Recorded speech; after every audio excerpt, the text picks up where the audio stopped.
India TV YouTube channel को subscribe करें और बेल आइकन दबाएं। और अब बात बंग युद्ध में सामने आए ऑडियो बम की। बंगाल में कल तीसरे फेज के लिए वोटिंग होनी है और चुनाव से ठीक पहले ही कोल स्कैम केस से जुड़ा सनसनीखेज टेप सामने आ चुका है। टेप में कोल तस्करी केस के आरोपी अनूप मांझी के करीबी गणेश बांगड़िया और एक शख्स के बीच बातचीत का दावा किया जा रहा है। टेप में ममता और उनके भतीजे अभिषेक से लेकर सिंडिकेट और कट मनी तक का जिक्र है।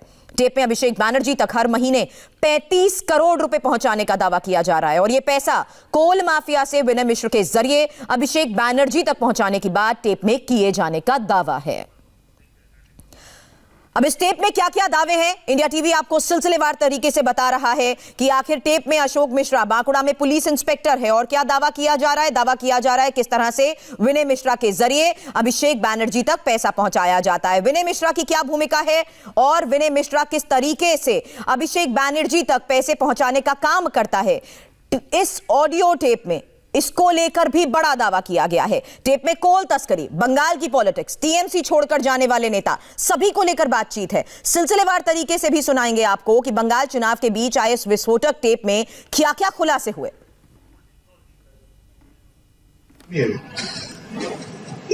एक्साइज कमिश्नर अपना आदमी पोस्टिंग कर दिया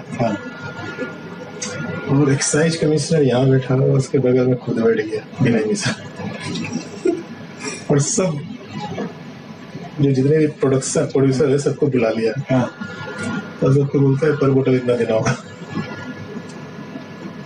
तो उसमें से एक दो जो स्ट्रॉन्ग थे वो बोल दिए कि नहीं दे सकेंगे। तो ठीक है, तो कल से अपना बिजनेस बंद कर लो सबके साथ।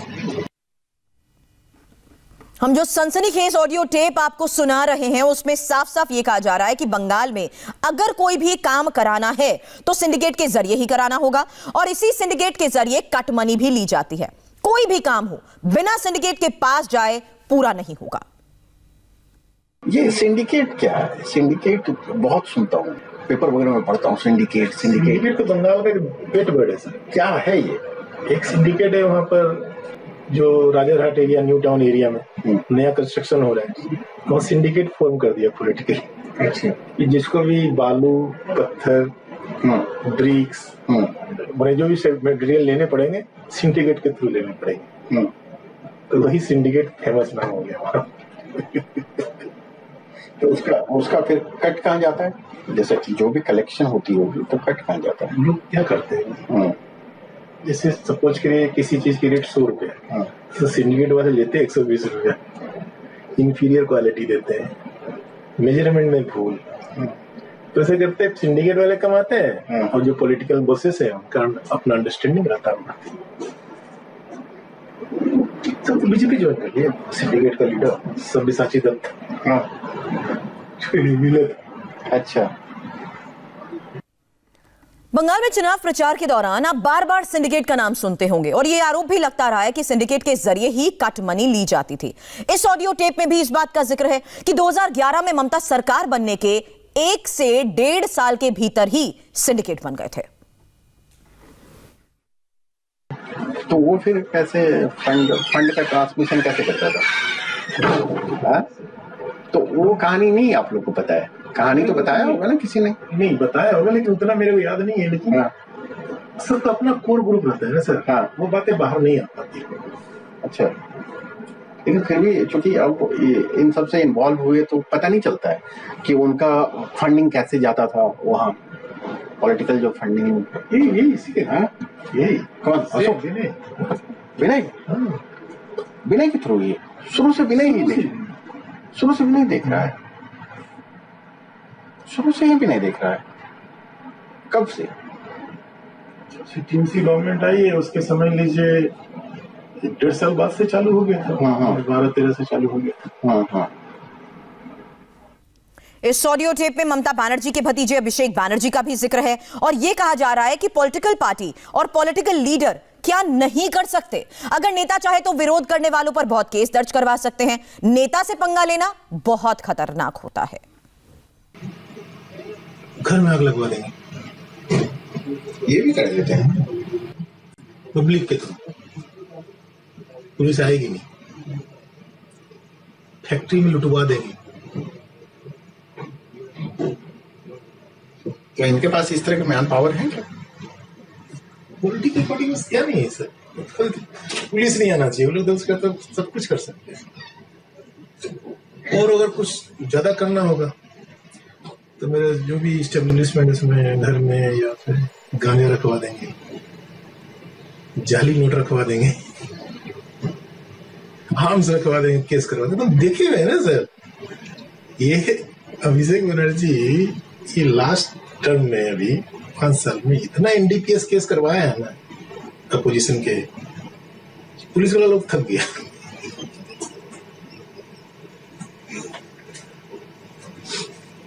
इसलिए बहुत है, इससे बहुत डेंजरस।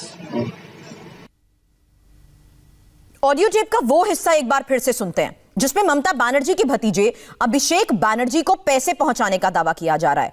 टेप में हो रही बातचीत में दावा किया जा रहा है कि अभिषेक बनर्जी तक हर महीने 35 करोड़ रुपए पहुंच रहे हैं। पहले ये रकम 15 से 20 करोड़ होती थी। इसको अच्छा बोल सकते हैं कि भाई ये एक फिक्स इनकम आ रहा है हर महीने। कितना मोटा मोटी कितना वहां तक पहुंच जाता था, उस तक कितना पहुंच जाता था अभिषेक तक? 35 लास्ट 2 साल 2.5 साल 35 मुझको लग रहा है उस तक पहुंच जाता था हर मंथ। बाकी जो जाता वो बिने में वो खा जाता। यानी कि वहां तक डिलीवरी कम से कम 35 तक हो जाता। अशोक मिश्रा आपको उसके पास एग्जैक्ट फिगर वही देता था सारा पैसा लास्ट 2.5-3 साल से। 3 साल से 3 साल से अशोक मिश्रा आएगी। हाँ 3-4 साल हो गए। हाँ तो वो वही पोस्टेड है 3 साल से वही नहीं, पोस्ट। पहले विष्णुपुर में था। अच्छा, डायमंड हार्बर अभिषेक का कंस्टिट्यूंसी। हाँ अभी 2 साल से इधर है, 1.5 साल में 2 साल से इधर बोल के गया। हाँ कि हमको बिलिंग में दिक्कत हो रहा है, इतना दूर से लोग को बुलाने में, फोन पर नहीं बात करना। हाँ तो वही नजदीक में पोस्टिंग कर दीजिए, सबको वहां बुला कर डील कर ले। अच्छा, किसको? विनय को बोला? हाँ, विनय को बोला तो विनय अभिषेक तो किसी से बात नहीं करता था। हाँ। गणेश बांगड़िया के साथ बातचीत में ममता का भी जिक्र है। टेप पे पहला शख्स ममता बनर्जी को लेकर सवाल करता है, जवाब में दूसरा शख्स यानी गणेश बांगड़िया कहता है मैडम ना धृतराष्ट्र हो गई हैं, इसलिए तो अभिषेक बनर्जी की वजह से बड़े बड़े नेता साथ छोड़कर चले गए। टेप में कहा जा रहा है कि अभिषेक बनर्जी से कोई खुश नहीं है, सीनियर लीडर की इज्जत नहीं है। मैडम तो ना धृतराष्ट्र होता है ना, धृतराष्ट्र बस मैडम धृतराष्ट्र हो गई। तो उन तक भी तो इन्फॉर्मेशन जाता होगा ना। धृतराष्ट्र बन गया ना, बच्चा काम नहीं करने देते हो तो इसलिए तो सब अच्छे सीनियर छोड़ के गए हमें। ड्यू टू अभिषेक, चाहे मुकुल राय बोलिए, सब्यसाची दत्ता बोलिए, शोभन चटर्जी बोलिए, फिर आप ये अधिकारी और भी जाने के लिए तैयार है। कोई खुश नहीं है इससे। पॉलिटिक्स में इतना ग्राउंड से लोग तैयार किया है टीएमसी पर, उसके बाद एक सीनियर लीडर की रिस्पेक्ट नहीं है तो कौन रहेगा सर? मैडम तो ना धृतराष्ट्र होता है ना, धृतराष्ट्र बस मैडम धृतराष्ट्र हो गई। इसी टेप में प्रशांत किशोर का भी जिक्र है और टेप में कहा जा रहा है पीके को एडवाइजर बना दिया गया है, लेकिन पीके शायद अभिषेक बनर्जी को पसंद नहीं।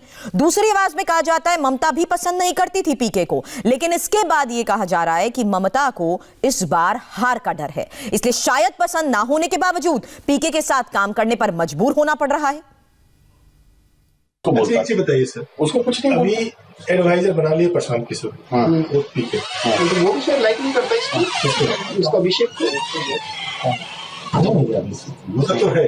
अच्छा, ममता बनर्जी लाइक नहीं करती थी उसको, पीके को बोझ दी थी हमारे पॉलिटिक्स सिखावे।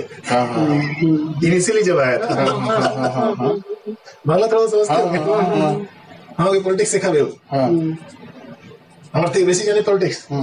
तो लेकिन धीरे धीरे क्या होता है ना, जब आदमी को फियर ऑफ लॉस होता है ना तो फिर वो मामला चालू कर देता है उसका। आपने पूरा ऑडियो टेप सुना और इस ऑडियो टेप से 10 बड़े खुलासे हुए। ऑडियो टेप के मुताबिक बंगाल के सिस्टम में सिंडिकेट का बोलबाला है, सिंडिकेट के जरिए मोटी उगाही की जाती है। टेप में दावा किया गया है कि ममता के भतीजे अभिषेक तक हर महीने 35 करोड़ के कट मनी पहुंचाई जाती है। टेप के मुताबिक सिंडिकेट और नेताओं में सांठगांठ है, कट मनी नहीं देने पर फर्जी मुकदमे दर्ज कराए जाते हैं। टेप में यह भी दावा किया गया है कि टीएमसी के सीनियर नेताओं के पार्टी छोड़ने की वजह ममता के भतीजे अभिषेक हैं। और अभिषेक की वजह से ही मुकुल रॉय ने भी पार्टी छोड़ी, अभिषेक की वजह से ही शुभेंदु अधिकारी ने पार्टी छोड़ी। टेप में ममता बनर्जी का रवैया धृतराष्ट्र जैसा बताया गया। और एक और दिलचस्प बात यह कि इलेक्शन स्ट्रैटेजिस्ट पीके को ममता पसंद नहीं करती, लेकिन हार के डर से उन्हें हायर किया। ऑडियो टेप में कटमनी के खेला का जिक्र है। टेप के मुताबिक कटमनी का पैसा अशोक मिश्र के जरिए विनय मिश्र तक पहुंचता है और फिर उसे अभिषेक बैनर्जी तक पहुंचाया जाता है।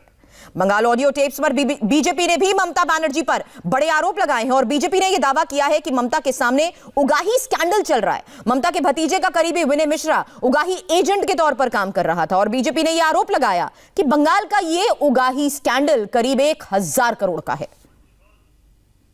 ये मुख्यमंत्री